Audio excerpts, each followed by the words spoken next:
नमस्ते दोस्तों, मेरे चैनल में आप सबका स्वागत है। आज मैं लालची पंडिताइन के कथा सुना रही हूँ। वह इतना लालची थी कि लालच के चलते अपने ही पति के पैर तोड़ देती है, आँख फोड़ देती है। पंडिताइन के लालच उसी को ले डूबा। कथा बहुत ही सुंदर है दीदी, शुरू से अंत तक जरूर सुनिएगा। अच्छा लगेगा तो लाइक करिएगा, शेयर करिएगा, और चैनल पर पहली बार देख रहे हैं तो चैनल को सब्सक्राइब करिएगा। तो चलिए शिव चर्चा के सुंदर कथा सुनाती हूँ। एक पंडित जी और पंडिताइन अपना जीवन खुशी खुशी बीत रहा था उनका। पंडित जी घर घर जाकर पूजा पाठ करवाते थे। शादी करवाने के लिए लोग उनको बुलाते थे। किसी के घर का पूजा करवाना रहता था तो उसी पंडित जी से करवाते थे सभी लोग। माने कोई भी चीज का पूजा पाठ रहता था तो उसी पंडित जी से सब करवाते थे, और जो दान दक्षिणा मिलता था उसी से उनका घर चलता था। पंडित जी और पंडिताइन दोनों शिव गुरु के परम भक्त थे, लेकिन पंडित जी का एक भी औलाद नहीं था दीदी। बस एक ही बात की चिंता लगा रहता था, मेरे मरने के बाद मेरे घर का देख रेख कौन करेगा, हमारा वंश आगे कैसे बढ़ेगा। जब हम दोनों बूढ़ा बूढ़ी हो जाएंगे तो कमा कर खिलाने वाला कोई नहीं है, बुढ़ापा के सहारा कौन बनेगा। जब तक हाथ पैर चल रहा है तब तक तो हम खा रहे हैं, जब हाथ पैर नहीं चलेगा, बूढ़ा हो जाएंगे तो कौन हमको कमा कर खिलाएगा। बस इसी बात को लेकर दोनों चिंतित रहते थे। बहुत साल बीतने के बाद गांव घर के लोग ताना मारने लगे, देखो तो पंडित जी को दूसरों के घर जाकर इतना पूजा पाठ करवाते हैं और इनका एक भी पुत्र नहीं है। इनको से तो पूजा कराना अशुभ हो जाएगा, क्योंकि यह निसंतान है। पंडिताइन भी जब चर्चा में जाती थी तो शिष्या बहन सब अच्छे से बातें भी नहीं करती थी, साथ में बैठती भी नहीं थी, क्योंकि यह बांझ है, बांझिन के साथ हम नहीं बैठेंगे। वह बेचारी अकेले ही बैठकर चर्चा करती थी। गांव घर के बर्ताव देखकर पंडित जी और पंडिताइन दोनों दुखी रहने लगे। दुखी होना तो स्वाभाविक है, क्योंकि कुछ लोग तो आगे पीछे शिकायत करते हैं, लेकिन पंडित जी और पंडिताइन के सामने सब शिकायत करते थे। जब कान से कोई बात सुन लिया जाए दीदी तो बर्दाश्त नहीं होता है। पंडित जी तो ऐसे ही दुखी रहते थे। गांव घर के बातें सुनकर वह और ज्यादा दुखी रहने लगे। गांव घर के बातें सुनकर पंडित जी और पंडिताइन दोनों घर में ही रहने लगे, बाहर तक भी नहीं निकलते थे दीदी, कि यदि रास्ते में कोई देख लेगा तो सब शिकायत करने लगेंगे। दोनों प्राणी घर पर ही रहकर शिव गुरु के नाम लेते रहते थे, कहते थे प्रभु हम दोनों ने क्या गलती किए हैं कि एक भी औलाद नहीं है। सब लोग ताना मारते हैं, घर से बाहर जाना मुश्किल हो गया है, कोई हमसे पूजा पाठ भी नहीं करवाता है। अगर ऐसे ही चलता रहा तो हम कहाँ से खाएंगे, कैसे रहेंगे। बहुत दिन दाया मांगने के बाद शिव गुरु प्रसन्न हो गए। पंडित जी और पंडिताइन के घर आते हैं, दर्शन देते हैं, कहते हैं बताओ शिष्या तुमको क्या चाहिए, तुमको तुमको जो चाहिए वो मांग लो। पंडिताइन कहती है, प्रभु हमको एक पुत्र चाहिए, पुत्र के बिना हमारा जीवन अधूरा है। महादेव कहते हैं, ठीक है, तुमको हम पुत्र देंगे, लेकिन तुम्हारे पड़ोस को 2 पुत्र होगा। जो भी चीज तुमको होगा उसको से 2 गुना ज्यादा पड़ोसन के होगा, और तुम देखकर कभी जलना मत। पंडिताइन कहती है, ठीक है प्रभु। वह तो मन ही मन सोचती है, चलो पड़ोसन के 2 हुआ तो क्या, मेरा एक पुत्र तो हो जाएगा। हम बांझिन तो नहीं कहलाएंगे, सब लोग हमसे बातें करेंगे। महादेव आशीर्वाद देकर वहाँ से चले जाते हैं। धीरे धीरे समय बीतता गया दीदी। जब 9 महीना हो गया तो पंडिताइन एक सुंदर लड़के को जन्म देती है। जैसे ही पंडिताइन एक लड़के को जन्म देती है तो पड़ोसन के घर 2 लड़का के जन्म होता है। बेटा के जन्म होने पर पंडित जी खूब खुश हुए। दोनों मिलकर बेटा को पालने लगे। एक दिन पंडिताइन कहती है, हमारा तो पुत्र हो गया और यह बड़ा भी हो रहा है। हम झोपड़ी में बहुत साल गुजार लिए, अब धीरे धीरे करके पक्का के घर बनाइए। बेटा है तो घर में बहू आएगी और उसको रहने के लिए एक अच्छा घर होना चाहिए। हम तो अपना जीवन झोपड़ी में बिता लिए हैं, लेकिन अब के लड़की झोपड़ी में भला कैसे रहेगी। आप पक्का के घर बनाइए और उसी में हम तीनों रहेंगे। पंडित जी कहते हैं कि ठीक है। पंडित जी अपने लिए एक सुंदर पक्का के घर बनवाते हैं। तभी दूसरे तरफ पड़ोसन के 2 सुंदर पक्का के घर बन जाता है। पंडिताइन तो यह सब देखकर बहुत जलने लगी दीदी। उसके मन में लालच आ गया। पंडित जी से कहती है, देखिए तो जरा, मेरा एक पक्का का घर बना है और इसके 2 पक्का के घर बन गया। पंडित जी कहते हैं, 2 बन गया तो क्या हुआ, हमारे पास रहने के लिए एक सुंदर घर तो है। हम कितना परिवार हैं, मात्र 3 गो तो परिवार हैं।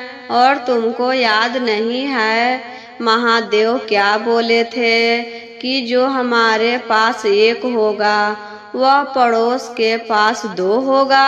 हमारा एक पुत्र हुआ तो पड़ोसन के 2 पुत्र हुआ। हमारा एक घर बना तो पड़ोस के 2 घर बन गया।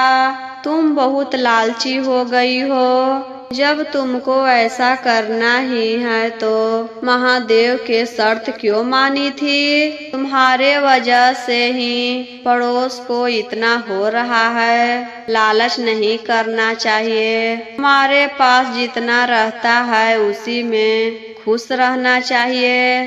पंडिताइन कहती है, हमको से यह देखकर बर्दाश्त नहीं हो रहा है, हमको कुछ करना पड़ेगा।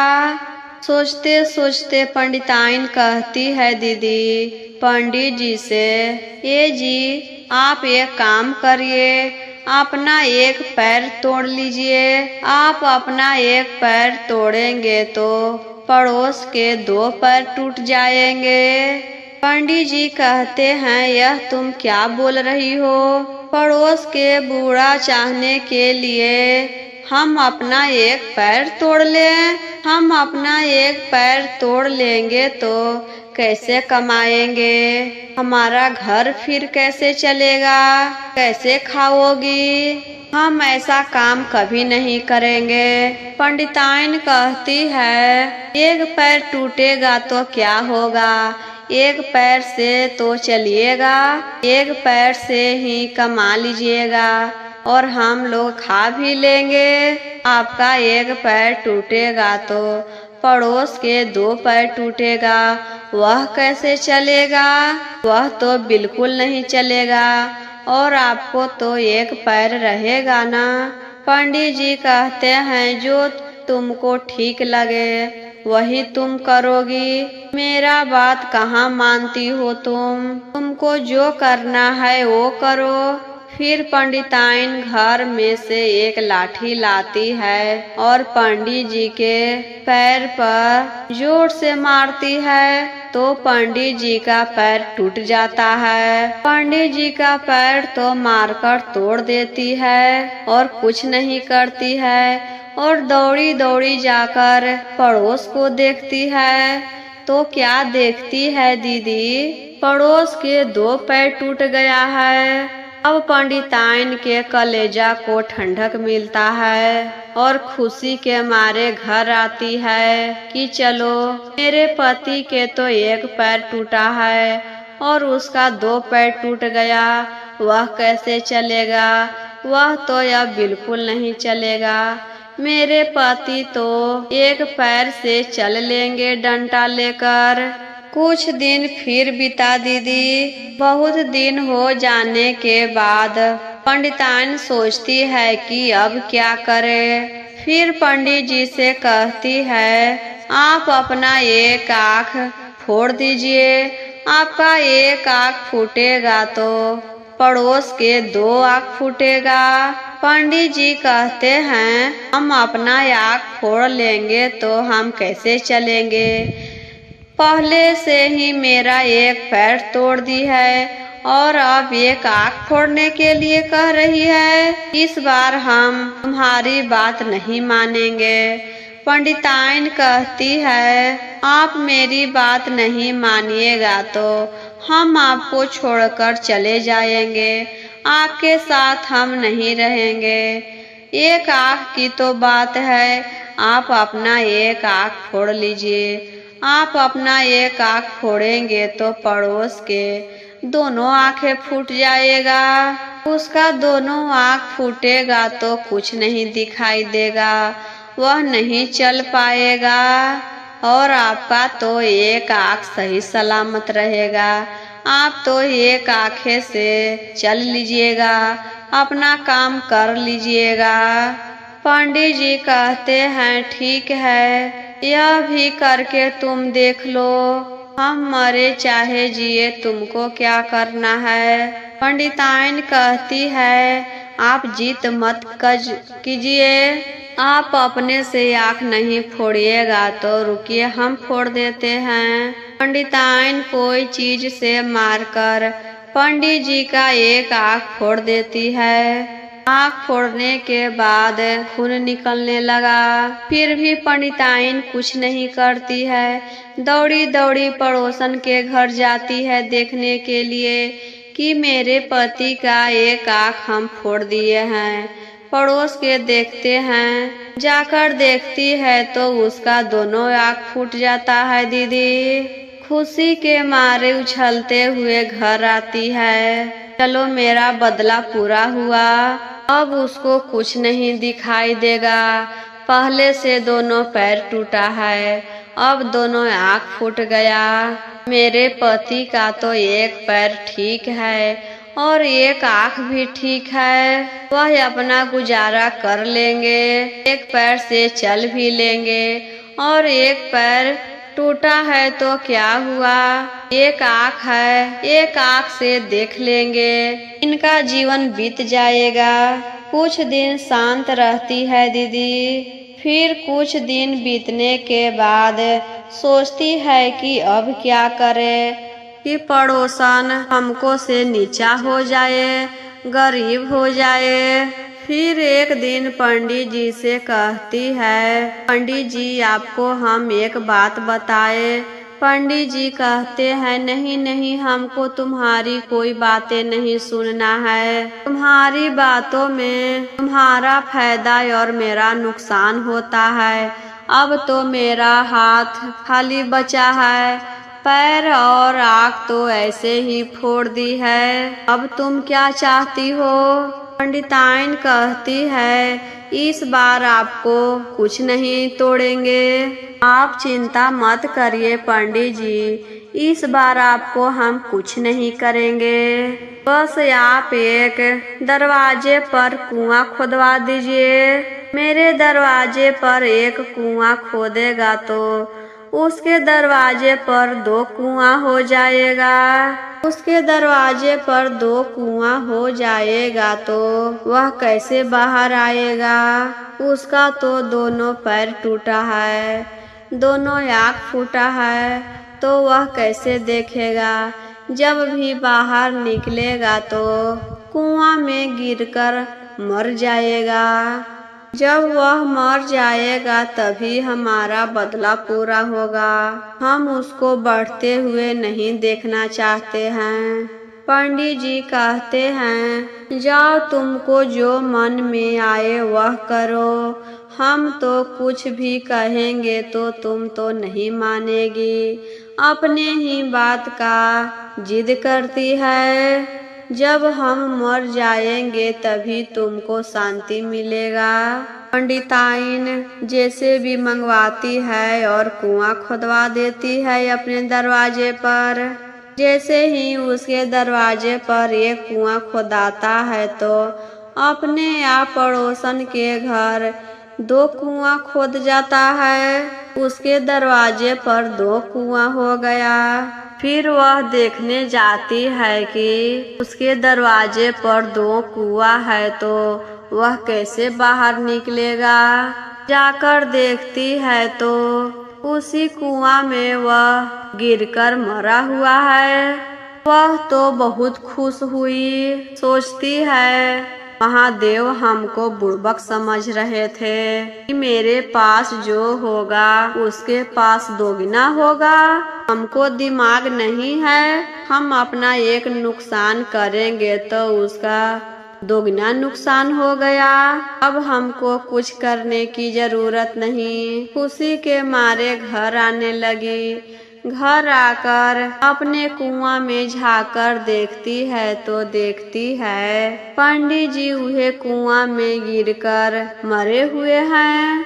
ये तो होना ही था, क्योंकि पड़ोस के घर जो होता था वह इनके घर भी होता था। पड़ोस मर गया तो पंडित जी कैसे जीवित रहते? अब पंडिताइन खूब रोने लगी। पंडित जी के मरने के बाद अब उसको समझ में आ गया कि जो दूसरों के लिए बुरा सोचता है उसको भी बुरा होता है। जो दूसरों के लिए कुआं खोदता है वही कुआं में वह खुद गिरता है। पंडिताइन दूसरों के लिए बुरा सोच रही थी और साथ ही साथ उसके साथ भी बुरा हो गया।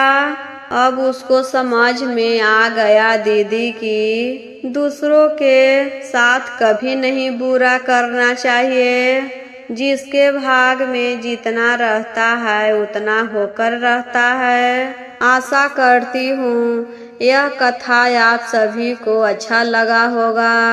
ऐसे ही और कथा सुनने के लिए मेरे चैनल पर नए हैं तो चैनल को सब्सक्राइब करके बेल आइकन को जरूर दबाइएगा, ताकि जब भी कोई नया वीडियो डाले तो सबसे पहले आप तक जरूर पहुँचे। तो एक बार प्रेम से बोलिए जय महादेव, हर हर महादेव।